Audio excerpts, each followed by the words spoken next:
We've used a bunch of different guys, Ricardo a little bit, Melvin Ray, who's played there before, Darius Slayton, obviously, is working there, Myron Burton's working there, so those are guys that have played that position before, and they're doing a nice job. Where is Tony Stevens kind of fitting in right now? Because we haven't heard a lot about Tony's having a really good camp. Tony still plays there somewhere he's used to play. We've moved him around a little bit to try to get him on the field in probably better fitted situations for him. And that'll be something you see once we get going. But I think Tony's doing a nice job. So no lingering issues with the fracture in the leg? No, Tony's been out there every practice. He's very healthy. As a matter of fact, specifically in the last 2 days, he's made as many plays, if not more, than any of our wideouts. But he's having a really solid, steady camp. Are the two Dexons there? Can you interchange them? Yeah, we fairly easily? interchange our guys a lot, and so we do have kind of home positions once we get to the season. This time, spring for sure, and early on in fall camp, we mix and match a little. And some of our older veteran guys like a Melvin Ray, a Marcus Davis, those guys that have been around, we'll move them more than others. Tony Stevens now going into his third year.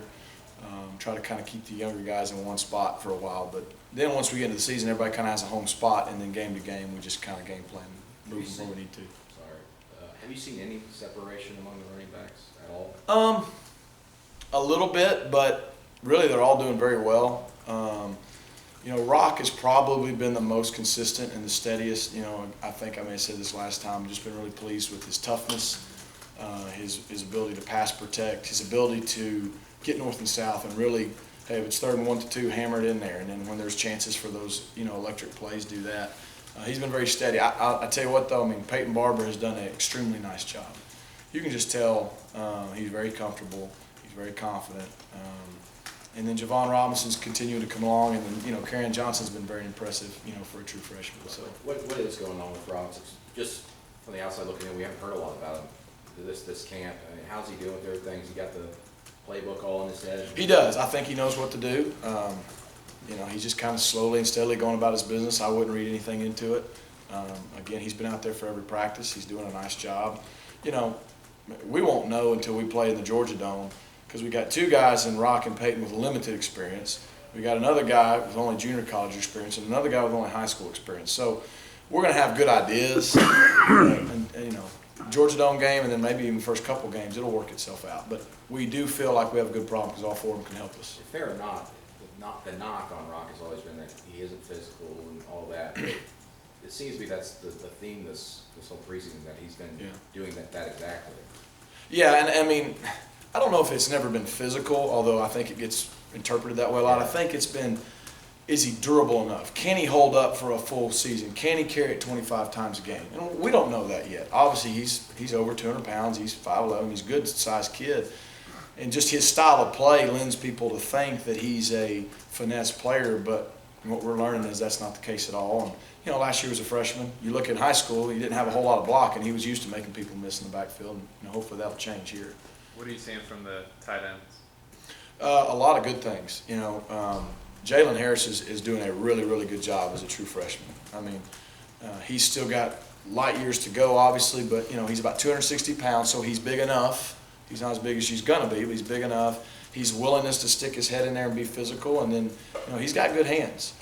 So for a true freshman, I've been pleased. He'll find a way to help us this year. Chris Lay is better than he's been since he's been here, so he's continued to improve. So that's a positive. It's always been a primarily blocking position for you guys anyway, Rhett, but especially in these first couple of games with guys who haven't played, one being a true freshman, one a redshirt freshman, is it going to be a lot less route running early on for these guys? Probably. You just never know. Pure tight ends for us have typically been more just blockers, but we usually have a guy who can do, like Lutz did or CJ. They can put their hand down, play in the backfield, flex out. So Jalen will be that style of player. He'll get to where he can do multiple things. He's not just playing with his hand down right now. Once we get into game plan for Louisville here soon, kind of what the game plan dictates based on also what we think our personnel can do may dictate that. That's a good question. Would you say Jalen's ahead right now? I wouldn't say that anyone's ahead. We've had one scrimmage. I'd say that Chris Lay's improved and is doing a good job, and I'd say that Jalen Harris has really impressed early on as a true freshman. How much does that help you that you got Cameron Petway and Chandler Cox, even though they're both fullback types, they can play the H-back and even maybe play some tight end? It helps a lot. 2 guys, again, they don't have any experience, but we really think they fit really well for what we're doing at that position. And so that takes a little bit of pressure off Jalen having to do both as much. Now he's learning it all, but it lets him focus a little more on tight end early on, which has been good. Based on the last time we talked to you, what leads you to believe this offense can go faster with all the inexperienced parts you've got, especially at skill positions? Because that's our expectation. And again, like I said last time, that's going to be dictated by how well we're executing. But we're going to go at the same pace we've gone since I played in high school. I mean, nothing really changes. We're playing in a little bit better league, I guess, than when I was in high school. We didn't quite play. So you know where I played, Brandon. We didn't play these SEC guys week in, week out. So the defenses are a little better. So, we do some things a little differently because you have to, because who you're playing. I mean, you're playing 11 NFL guys on the other side of the ball just about every week. But expectations, that's what we expect, and that's going to be how we play. When Duke went out last year, you got to see Melvin Ray kind of step in for him. Yeah. In a similar circumstance right now, and you've wanted to give the ball more to Melvin. Yep. Do you think he's taking advantage of it right now? There's no question. I mean, Melvin is going to play. He's going to play a lot this year. And one, because we trust him. Two, he's productive. I mean, if you really just look at it, when he gets those opportunities over the last 2 years, albeit sparingly at times, he produces. And he's not a flashy guy, but he's a productive guy. And he'll help us win a lot of games, not just being on the field, but making plays this year. So he's going to play regardless who's out there. Well, you've had a couple of days now to kind of digest Saturday. When you go back and look at it, what's your general impression of that scrimmage? I just didn't like the intensity we showed up with Saturday morning offensively. Look on the film, not a lot of busts, not a lot of, our starting group, first two groups really didn't turn the ball over, didn't have a lot of penalties. We just didn't finish and sustain drives. We weren't great on third down, and just it was hard to get a lot of momentum going. Our defense, to me, just showed up with a little more intensity that day. And the last time that happened was the first spring scrimmage this year. Felt the same way, and our guys responded in the second scrimmage. So it was good. We got our guys' attention. They practiced really well these last, 2 days. So expect them to put another good one together tomorrow and try to come back and redeem ourselves on Saturday. How do you feel about Austin Golson filling in for Reese and moving to center and all that? How's he doing? He's doing really well. Again, he hadn't been in a game, but he has been in a game in the SEC, just not as a center. I feel really comfortable with Austin right now. He just needs to continue to get reps and continue to get better and more consistent, because a guy who hadn't played a position like that, the more reps he gets, the more and more, he's just going to, one, get more consistent with execution, and two, just, different scenarios arise and he learns and gets better. But he's doing good. And I tell you who's been really good is Xavier Dampier. When you lose a guy like Reese, it makes you feel really good knowing that not only you have one, but you think you have two guys that you can win with at center. And I feel that way right now about those two guys, the way they've been in fall camp. Is Sean White your backup quarterback, or is there competition with him and Tyler Knight? There's always competition. We left spring with him being the backup, and I would say nothing's happened right now to change that. How's Sean doing? Because you guys mentioned he's been inconsistent at times. How's he responding? His first few days were a little shaky, but he's, as of late, been really good. And, maybe he's just a little rusty, but he's thrown the ball well, he's making good decisions, and he's executing our offense well. With Saturday scrimmage upcoming, being a little bit more passing oriented than last week's was, just what do you want to see, what you hope to see beyond scoring, obviously, but what do you hope to see, particularly from Jeremy and freshmen and those kind of things? Yeah, I would like to see receivers making plays, which in the last 2 days in practice, they've done that very well. They've actually bailed the quarterbacks out several times. So I'd like to see receivers. Some guys make some wow plays. Some guys make some plays that aren't ordinary. And I'd like just to see us be efficient, be consistent. Just throw and catch it. Because we're good enough on the perimeter, and we're good enough, I'd like to think, the quarterback. We just simply throw and catch and do what we're supposed to do. We don't got to be flashy. We'll move the ball down the field. So efficiency is a big deal. Regardless of what happens with Duke here in the coming days, weeks, etc., just how confident are you that Ricardo can basically top his career totals in one season and be a 700-plus yard receiver? Yeah. I'd say this, Ricardo's going to be a senior, and as long as Ricardo continues to bring the approach that he's bringing to practice right now, I feel very good about Ricardo. He's practicing right now as good as he's practiced since I've been here. We haven't played anybody yet, so does that mean anything yet? No. But I know he's gaining confidence. I know Jeremy's gaining confidence in him. And, again, I feel good about where Rick's at and really all those guys. Rhett, is there something you look for in a freshman to know this guy's ready to play? He can do it? Yeah. One, you want to – how quick can he retain the information? They're going to make mistakes.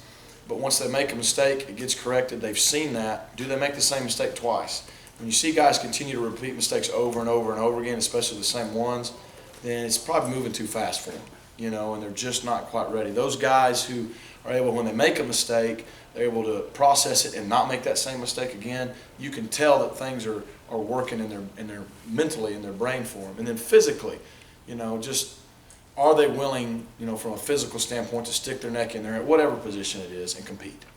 And if they are, then that gives them a chance. And then the third thing being just how productive are they. I mean, some guys just walk in and they start making plays from day one. Other guys, it's a process. But that's probably the first thing. How quick can they not only retain the initial information, but then when they make some mistakes, take those corrections and not have to take 2, 3, 4, 5 times to fix it. How's Carry On coming on in that regard, you know, retaining all that information? You know, very good. As a matter of fact, I think Tim and I were just talking about how really he's had a minimal amount of mistakes. I mean, you know, he's done a really good job, and I think the summer nowadays helps players because they can come in and, you know, work out with our veterans and kind of get a feel for things. And now with the new rules, we can meet with them 2 hours a week in the summer, so that helps. But it's been impressive. He's done a nice job of retaining the information, and really the first time, and then he's just kind of gone out there and been who we thought we got. And that's been nice. Can you, There's been a lot of Expecting talk him. about Carl Lawson being dominant so far. From your perspective, though, how is you know, your left tackle Sean Coleman doing against him? I don't think anybody we have is doing good against him. I mean, he's been very disruptive. I was walking up here with Will just a minute ago, and I was just commenting on how he's just so disruptive. And you know, it's I said 2 days ago, I'm glad he's on our side on Saturdays because he's just he's relentless, man. He's got a great motor on top of incredible ability. Both Avery and Sean have gotten all they want of that, and that's good for them. And they've gotten him a few times, but Carl's really been playing well this fall camp.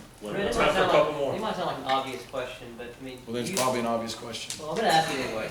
You assume that since the first scrimmage was so run oriented, you're gonna, when you sit down with Gus and Will, it's like, hey, we need to throw the ball more this second. We probably will throw it more. Yeah, I do plan to do that. And, you know, it's a good question because the first scrimmage, try to be very simple on both sides of the ball and let the guys play. And from an older guy's standpoint, you know, just let them play a little bit and kind of knock the rust off. From a younger guys, whether it's not true freshmen, but guys we're seeing, are they ready to play this year and help us competing for jobs? Or, you know, to his question, true freshmen, are they ready? Will they, you know, coaches said bite before is a good way to say it. Are they going to be tough? Are they going to stick their head in there? Are they going to compete? You know, how are they going to respond when bad things happen and all that? So try to keep it really simple so they're not thinking as much as can play. Second scrimmage is a little different. Both sides will have a whole lot more in, and obviously we'll probably work to throw a little more. But we were a little more run oriented. We wanted to see what some of our linemen could do, some of our H-backs, some of our running backs, and so that was kind of probably the reason behind that. Yeah. Sean, you're starting the second week Wow. of practice. Yes to all. How is the focus of the team through the heat and all that? And are you where you would hope to be after a week? You said starting the second week of practice, how's the focus? Focus is good. Now, I think that was one of the positives. First 3 or 4 practices, 3, 4, 5 practices, we really focused hard, not only on the install, but getting our guys, you know, just buying into our standard, doing things the way we want them to. And they've done a nice job of responding with that. Now, you got to maintain that, but now it's all about finer tuning the details of executing and actually being good at stuff. And but I think we're getting better there as a whole group. Good. The heat, you asked about the heat. You know, it's been good. We kind of alternate. Offense is out one day, defense is out one day, so it's good. We get exposed to it. We're going to play at that time early in the season, but we're not, I don't think, wearing our guys down. So. How's Jeremy been through this first week? What have you seen out of him, both on and off the field? You know, I think he's been really good on and off the field. Again, he's very confident. He's been vocal. He's, you know, he's led us. He's been our leader, just like you'd want him to be. And really, he's performed well. Probably with the exception of one day. He had probably one day that he didn't throw his best. But I mean, he's human. But overall, I've been pleased. Do you imagine this is call ultimately, but how involved do you and Damian get in the decision with Duke? It's one of those deals, like Coach said. It's between he and Duke. He'll let y'all know when things change. Can you count on Duke right now? Personally, you He as- wasn't in practice today. I can count on the guys that were there, and the guys that are on our team, we will.